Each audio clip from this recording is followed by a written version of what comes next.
जिसका जो भी हक हो तो उसका अदा करना जरूर, खिदमते शौहर बहरहालत बजाना ना जरूर। तो समझती है कि है खाविंद का क्या मर्तबा, नारे दोज़ख की सजा है वो अगर ना खुश रहा। शौहरो ज़ौजा के खुश रहने का जन्नत नाम है, याद रखिए सुन्नत पैगंबर इस्लाम है।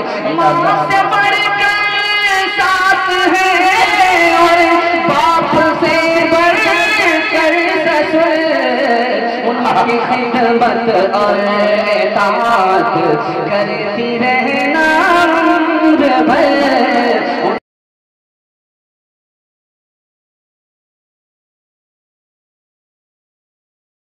आपकी खिदमत में लेकर के आ रहा हूं। हमारे नबी ने अपनी बेटी को, हमारे नबी ने दुल्हन को क्या पैगाम दिया, इसको सुनिएगा बहुत तेजी के साथ, सिर्फ 2-3 मिनट में पैगाम निकल जाएगा। ध्यान से सुन लीजिएगा, ये कामयाब हो जाएगा। दुल्हन के लिए हो रहा, बच्ची की शादी हो रही है, उसके लिए दुआ कीजिए, अल्लाह उसको मोहब्बत अता फरमाए, राज भाग दे। वो दुल्हा भी सोचता होगा कि मुझे तो दुल्हन को जल्दी से लेकर के जाना था, ये कहाँ से मौलवी कबाब में हड्डी बन गया। ध्यान दीजिएगा, जल्दी से फारिग करना है, उसको इंतजार है कि जल्दी से ये बला टल जाए। ध्यान दीजिएगा, हमारे नबी ने एक दुल्हन से कहा, देखो तुम्हारा जो ये शौहर है तुम्हारे लिए जन्नत है, तुम्हारे लिए जहन्नम।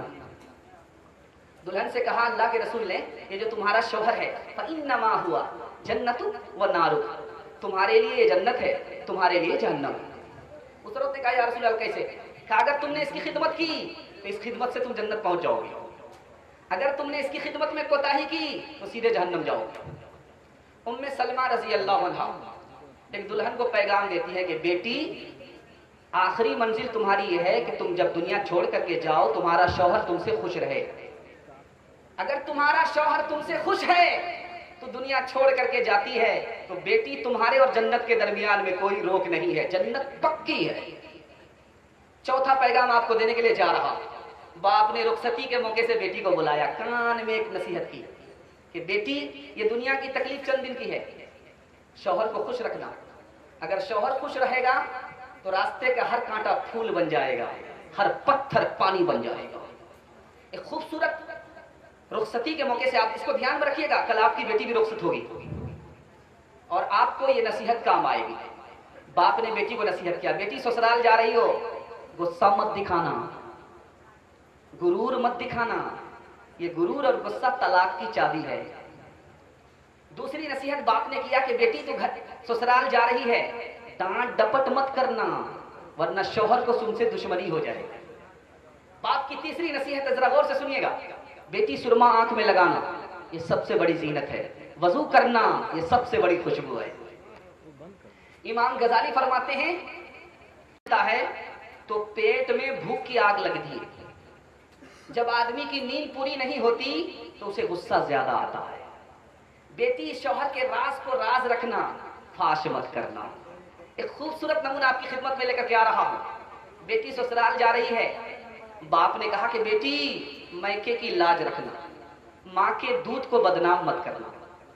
ससुराल तो जा रही हो, माँ बाप की इज्जत पर पानी न फिर जाए, सास ससुर की इज्जत पर पानी न फिर जाए। आखिरी नमूना आपको देने के लिए जा रहा हूं। पहली रात है, दूल्हा एक जगह है, दुल्हन एक जगह है। पहली मुलाकात में दूल्हा ने क्या नसीहत दुल्हन को किया है वो मैं आपको सुना रहा। इंशाल्लाह शादी करेंगे हाथ उठाइए, भाग करके शादी करेंगे हाथ उठाइए इंशाल्लाह।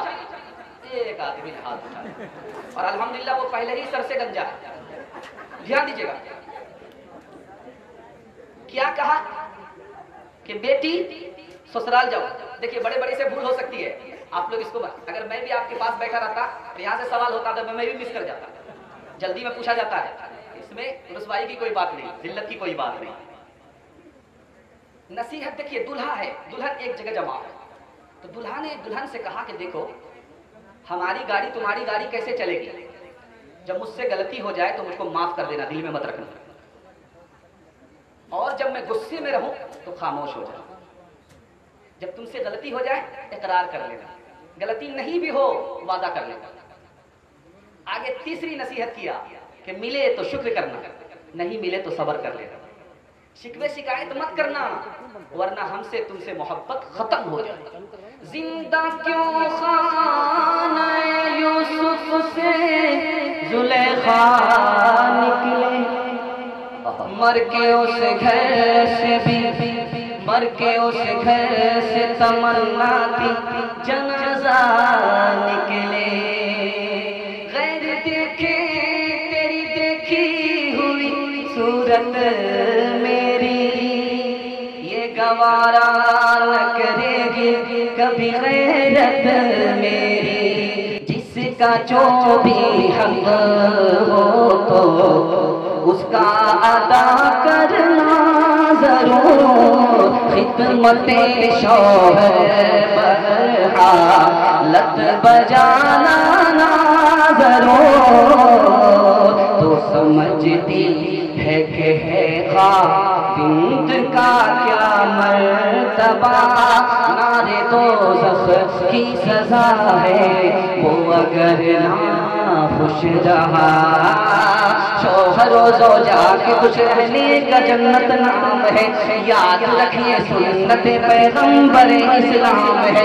माँ से बढ़कर साथ है और बाप से बढ़कर ससुर, उनकी खिदमत और इताअत करती रहना उम्र भर, उनकी खिदमत और इताअत करती रहना उम्र भर।